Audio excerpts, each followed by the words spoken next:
Welcome back to Love, Life, and Legacy, the podcast dedicated to helping you navigate these hypersexualized times of ours. And in today's episode, we're going to do a part 2, the final episode on connection. This is a really great topic, and today we're going to get into we as in me. I'm going to get into how you can establish connection, like some real practical ways that you can get connection. The what's, like what is connection and all that was last episode. This is much more getting into the area of how you can actually like grab it and get it and keep it. And, you know, spoiler alert, it's really up to you because there's no panacea. There's no one-size-fits-all solution. It's very much a customizable situation where you're going to have to figure out what connection looks to you now. And it changes over time. And that's the game of life, is you can't set it and forget it. You can't just go on autopilot. So look out for that. And I just want to say that I'm recording this from, I'm looking out into this beautiful ocean. It was my birthday. And I took a day off just to kind of reflect. And I realized that I haven't really taken any vacations or I don't know. I can't think back to really any actual vacations in the past 9 years because I haven't needed them. Really. I just enjoy life. And I see the Wolfenbergers, the founders of High Noon, as they don't really need vacations either. They're supposed to go on vacation.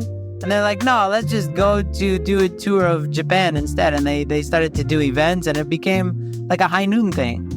And they should be retired technically, but they don't want to because they're so engaged in life. And that's, to me, so much more attractive than I want to work until I just don't have to work and I can sit on a beach for the rest of my days. That does not sound like fun. It sounds much more fun to be like, I want to live a life where I'm just really engaged, helping people, doing meaningful stuff.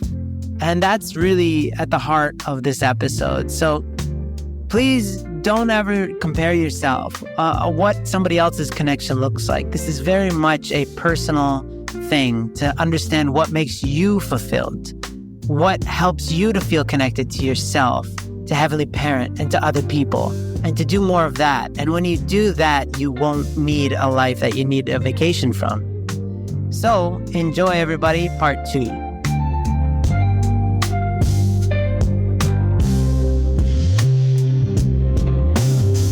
So I'd like to transition into how to connect with others. And we will get into more details about all of this, so don't worry. But in terms of connecting with others, it's a really interesting perspective I found in the Bible. And I'm going to actually call on AI to read this next section.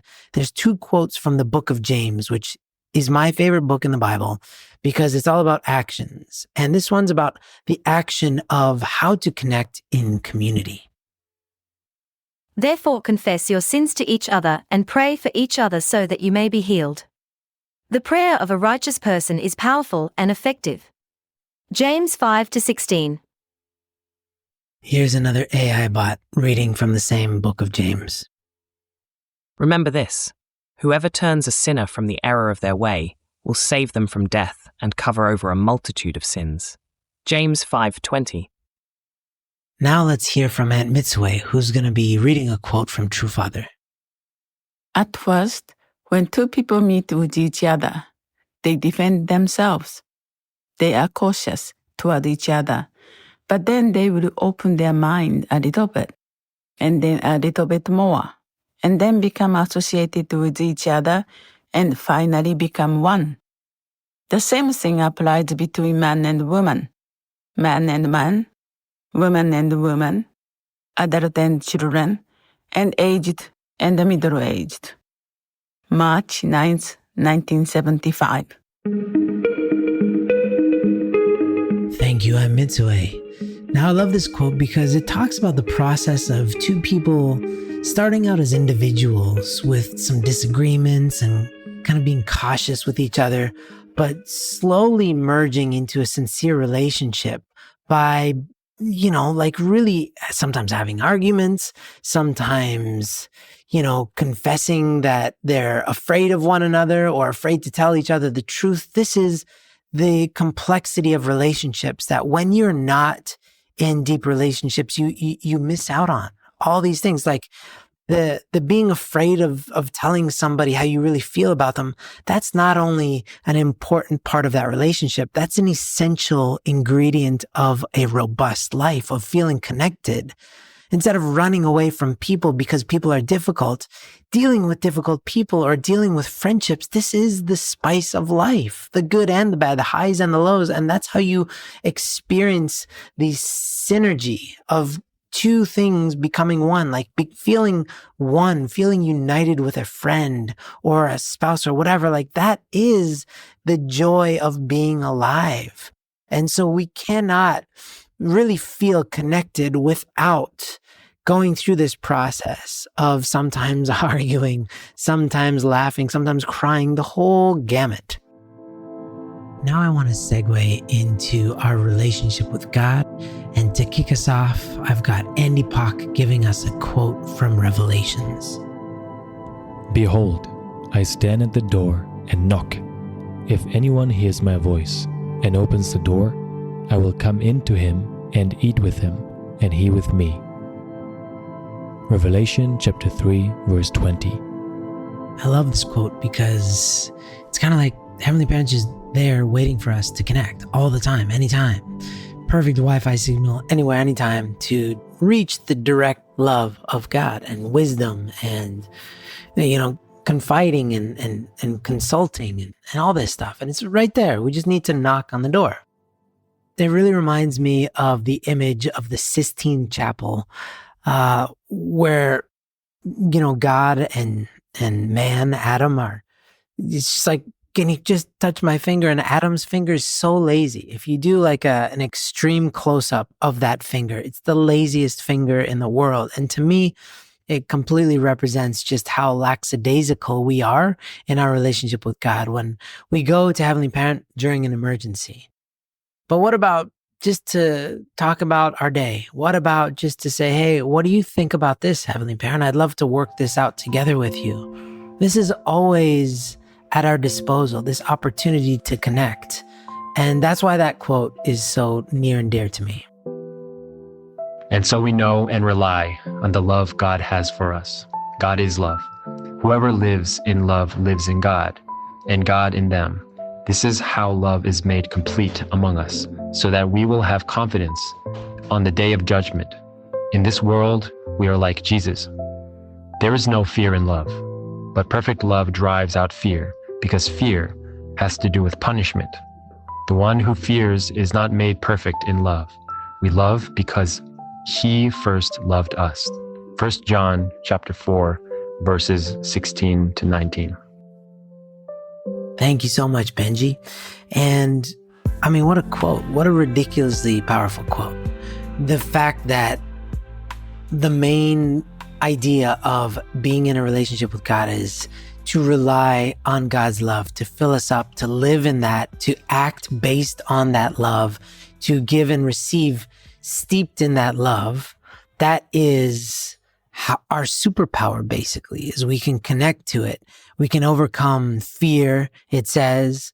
We can just chase fear away when we're steeped in love. And so, again, when we're not participating in this love, when we're just not engaging in it, when we are the lazy finger of Adam in that painting, when we are the culmination of being disjointed and disconnected from that love, then what do we expect? Of course, we're going to be powerless and we're going to feel isolated. And of course, this is when we get attacked by these dark voices that tell us that we suck, that we have no power.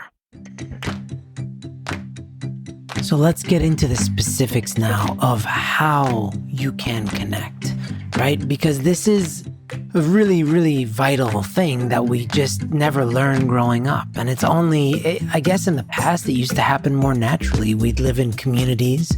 We'd have our people that we hang out with. We'd have our local church and all these things, and those don't exist anymore. These systems have eroded from our present society. So then how do we find connection? The thing is, and it's kind of like good news, bad news. Good news is there is a solution. The bad news is you're going to have to actually figure out your particular solution yourself, because there's very different paths for every single person. Not only that, it's going to be a different path for you depending on which stage of life you're at. So if you are a young man and you feel disconnected, what you do in that moment is very different than 10 years down the road. And let's say you're married. Let's say you have a kid. How you connect and the ways in which you connect and when you connect, it all changes, okay? So I just want to give a basic framework and then I will explain the details and we'll do like a deep dive into each one of them. The framework is how to connect, okay? And then the next one is when to connect, and then what?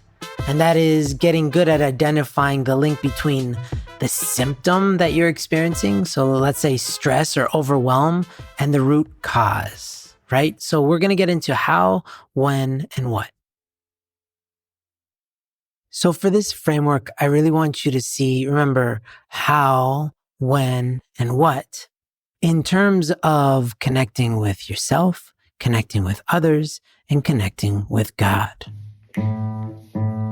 And I'd really love for you to understand that connection is not this static destination. When you reach connection, it's not like you've arrived and then you're there forever.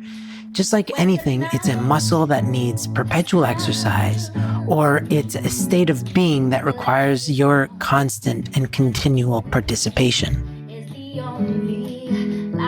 A great analogy for this is food or nutrition, because being a healthy person is never a final place. It's never a destination. It's a daily set of decisions that you make, whether you choose to continue to eat healthily, to exercise, to do all the things that you know you should be doing.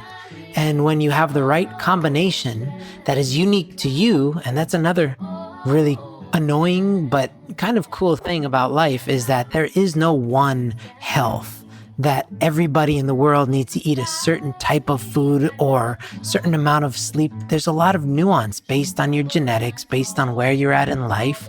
Teenagers, for instance, need way more sleep than somebody in their 70s who find it hard to get sleep for 8 hours. I know most people in their 70s report that they automatically just get up early in the morning. So stage of life and genetics and all this, they're a factor. Hey, I'm Sebastian. I'm Daria. Hi. We're excited to introduce you to High Noon Couples, a new branch of High Noon. A resource for building strong, intimate bonds within your blessing. We want to empower blessed couples like you to experience deep, heavenly sexuality that fosters mutual love, connection, joy, and pleasure. From podcasts to courses and more, our mission is to support you to build a relationship without the shadows. And to make sure that we're covering the topics that matter most to you, we would love for you to fill out our survey so we can create the resources that matter most to you. Let's build a blessing that's full of love, joy, and pleasure. Stay tuned for more. So what I'm saying is fulfillment and connection, they're a state of being. And in terms of connecting with yourself, I really want to give you this quote from Buddha that I found in my research. It's really, really cool. It says, "You are the community now. Be a lamp for yourselves. Be your own refuge. Seek no other. All things must pass. Strive on diligently. Don't give up." Now, I know this kind of breaks the habit of connecting with others, the thing that I'm promoting, this idea of, it says seek for no other. I think one way of interpreting that in a healthy way is that it means that first stop, as you're trying to connect with yourself, understand that there are questions that your soul has, your spirit has, that you cannot get from other people. We try to look in YouTube to try, what should I do? Or do a ton of research. And there's some stuff that can only be discovered from within. So for those things, seek inside yourself. Be your own lamp. Let Heavenly Parent shine their light into you so that you can get those answers directly from the source. Now, I want to direct you to a clip that I have about the importance of meditation, because prayer is really vital. And to me, prayer is a conversation. Meditation is much more about self-reflection, being silent.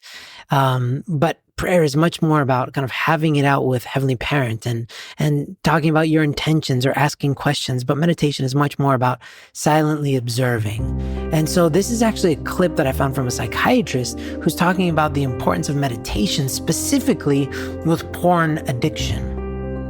If I'm alone in life, sitting at home all day and have nothing to look forward to, it's way easier to get addicted to a substance or gambling or gaming or whatever, right? There's an internal emotional state, which we also know very strongly neuroscientific. And there's an excellent researcher named, I don't know how to pronounce this, Volkow, best researcher on this stuff. Excellent neuroscience paper about how a lack of awareness of your internal state predisposes you to addiction. And so if you look at the mechanisms through which meditation helps people with addiction, is we learn how to become aware of our internal emotional state, and we learn how to emotionally regulate ourselves. And once you have those two things, once you can regulate your state, you no longer are going to be as vulnerable to the addictive substance. So in a nutshell, it's trait and state. Part of the way that you were born, you were wired. Some people are luckier, other people are unluckier when it comes to addiction specifically. And then some people are more vulnerable because of their circumstances or even how they're feeling moment to moment.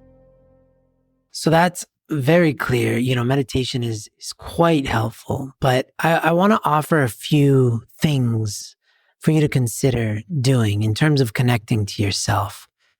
Prayer. Try speaking out loud to Heavenly Parent, not just in your head. I think praying out loud, this new Chunshim One is really wonderful. Just to get it out of your head and to actually say what's on your heart. Sometimes you realize how many conflicting thoughts you have because in your head, it kind of makes sense. It's a jumbled mess, but trying to say it out loud it clarifies, what are you actually feeling? What do you actually want? So praying out loud, spending time in nature, going on dates with yourself. I love this idea. I've done it many times. I continually do it when I can, which is, hey, I want to go to a concert. I'm going to go by myself, or go to a movie by myself, or just hang out and eat in a restaurant by myself. It's a wonderful thing to practice. Creating something, doing a project that's going to be challenging and annoying. This will bring out many things. It'll bubble up negative emotions to the surface, like wanting to quit. But then you talk to yourself and be like, what? But I want to do this. Why would I quit? And you get to kind of learn about your limitations. You're spending time with yourself and you're overcoming things with yourself.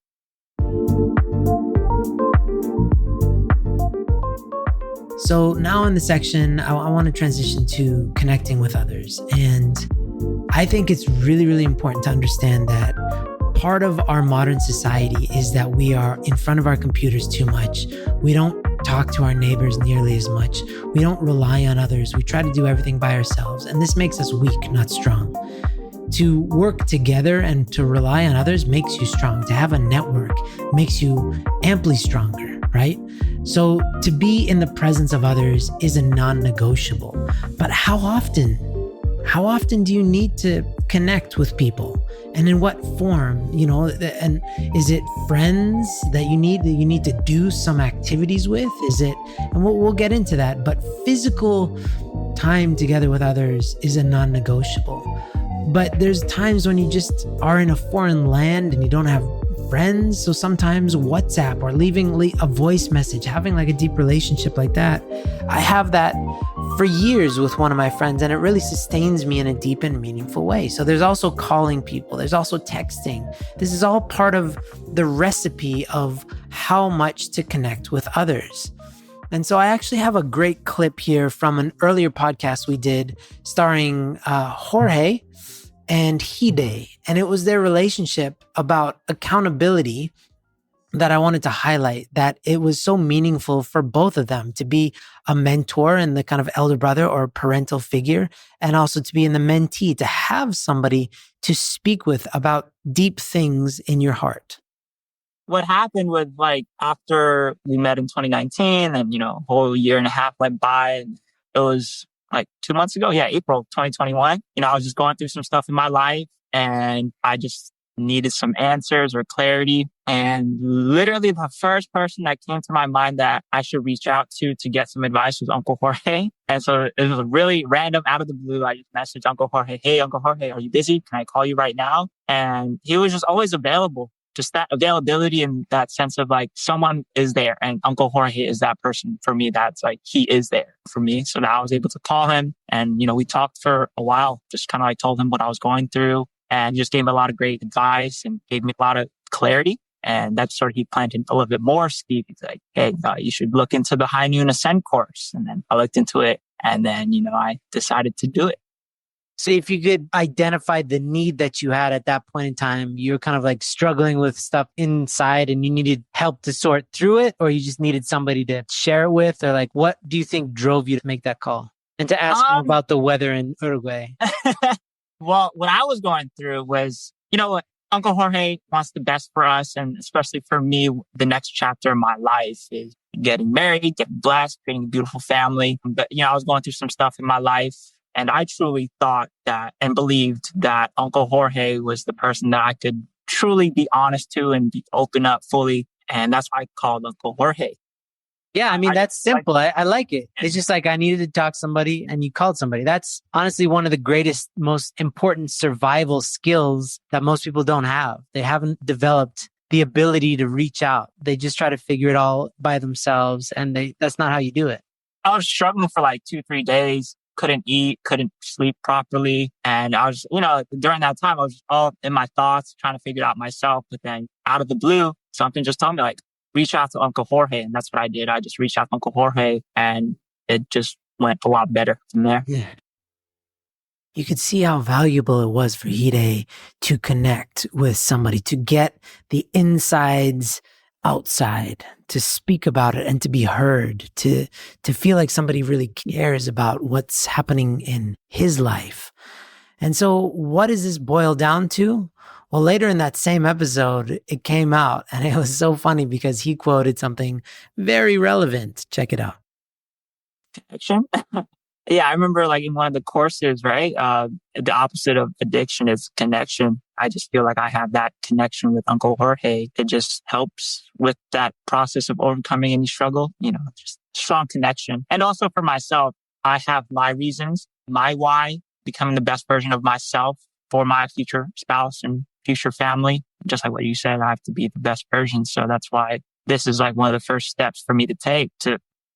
So in terms of connecting with others, yes, we need acquaintances, people that we're just casually around, being around people, being a part of events. That's why people still pay tremendous amounts of money to go to concerts and sporting events, because you're connected to a collective moment in time. That's really important, but it's not enough to sustain our soul.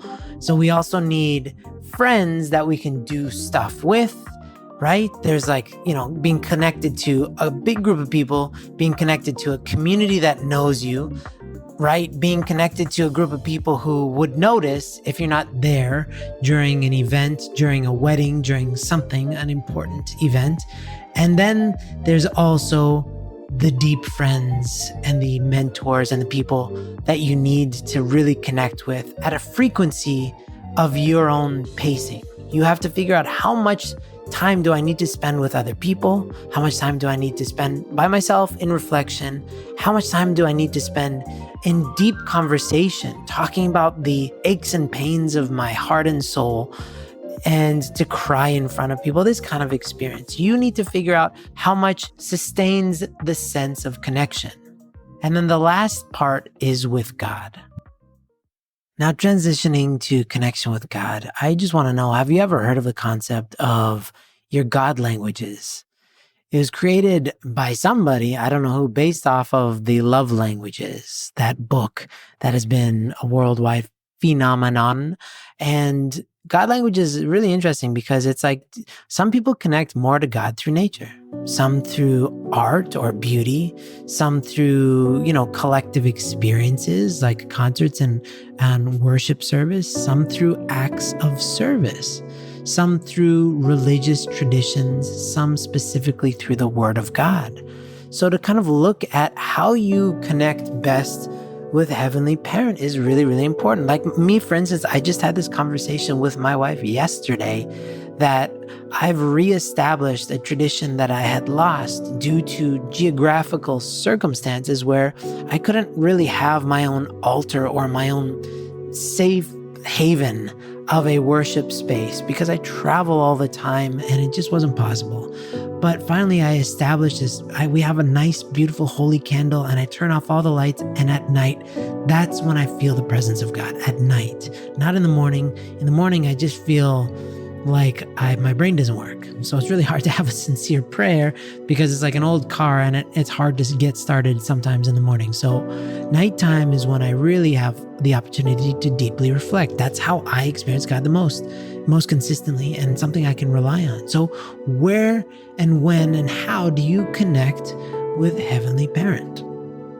And I just want to give a shout out to conditions. I have said it on this podcast before. I believe it with my whole heart. It's the most scientific way to be faithful.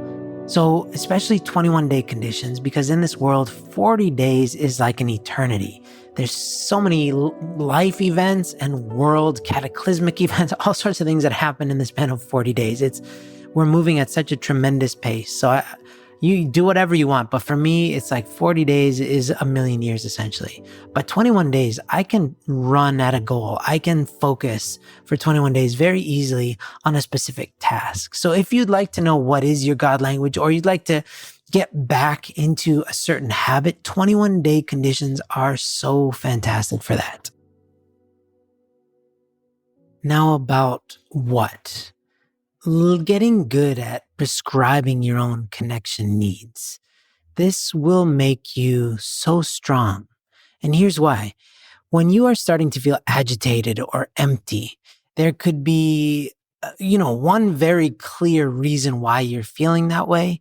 Maybe you just have been sitting by yourself and you need to get outside and go into nature. And all of a sudden you will have a transformative experience and you'll feel so deeply, grateful for life itself. Or maybe you just need to go out for coffee with somebody or something like that. Maybe it's as simple as that. But oftentimes what I find is it's a combination of things. It's a combination of figuring out how much you've been disconnected and in what ways, and then to reverse engineer connection. So if I've been isolated, then how do I unisolate myself? If I've been completely just in the wrong line of thinking, how do I get back on track to start praying and reset my mind so that I can be free once again and have healthy thoughts? I want to play a clip for you that I got our chapter leader in the Philippines, Ravi, to give, because he was in a bit of a sticky situation where he lost focus and he lost motivation in his role. And he reached out to me and he said, look, I think I need accountability. I feel lost right now.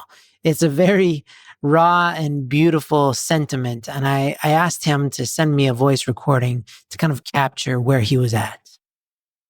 Hi, this is Ravi. I wanted to share to all of you my recent journey on my habit of binge watching of basketball videos on YouTube. So I didn't realize at first that something as simple as watching basketball videos on YouTube was affecting my focus and productivity. As a chapter leader, I have goals to meet, and there was a point where I felt overwhelmed by everything on my plate. So I tell myself just a quick 10-minute break, but it often turned into watching video after video, disrupting my momentum and setting me back for days. At one point, I recognized I was trying to escape feelings of this is hard. Can I really do it? Can they really trust me? I realized I needed accountability. It is out of control within my end. So I reached out to Andrew. I explained how watching basketball was cutting into time I should have spent on my goals. And I asked if he'd help me to get back on track. So I'm thankful for his support. Having someone to hold me accountable, especially on tough moments, has been a game changer. So right now, accountability for me works like a mirror. On productive days, you face honest feedback that reminds of you the consequences of your actions that you have made for that day. So made my days more productive, helping me to make a real progress. So yeah. Thank you so much for your honesty, Ravi. That was a great clip. And with that, I want to conclude this. This has been so much information. Trust me, I know. I had to compile it because I wanted to offer you as much information as I could contain within a podcast to convey the urgent importance of prioritizing connection in your life. The extent to which you feel connected to yourself, to others, and to Heavenly Parent is the extent to which you are fulfilled and act like a fulfilled person. When we are empty on the inside, we make regrettable choices. That space is often filled with so many negative emotions. But it's like we are completely, we have endless energy, ideas, motivation when we are connected people. And if you have a group of connected people, that is a force to be reckoned with. That is a group of people who can build something. And we are trying to build Chanulguk at the end of the day. But that cannot be built by empty people who are looking for love in all the wrong places.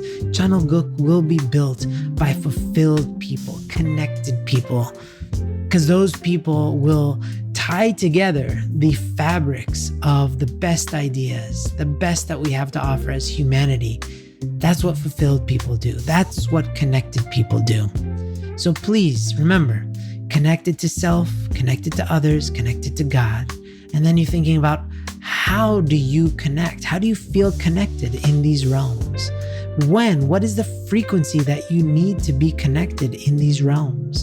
And what are the links? When you're feeling a negative emotion, what is the direct correlation? So if you're feeling isolated, then what kind of connection do you need to not feel isolated anymore? If you prioritize connection, you will find an answer to all this. And you will start to feel more of a connected human, and you will give up porn. You will give up these bad habits because that's what fulfilled people do. It just doesn't make sense in their life anymore. So thank you so much for listening, and I hope this was helpful. Hey, if you happen to be a single person that wants to prepare well for marriage, for the matching, for the blessing, then my friend, we actually have a program just for you. It's completely free. You can join the core program at highnoon.org. We're going to take you through the stages to figure out, what does it mean to be a marriageable person? What does it mean to be ready? How do you actually prepare for marriage and the blessing? Check it out at highnoon.org. Join us in the program called Core. All right, see you there.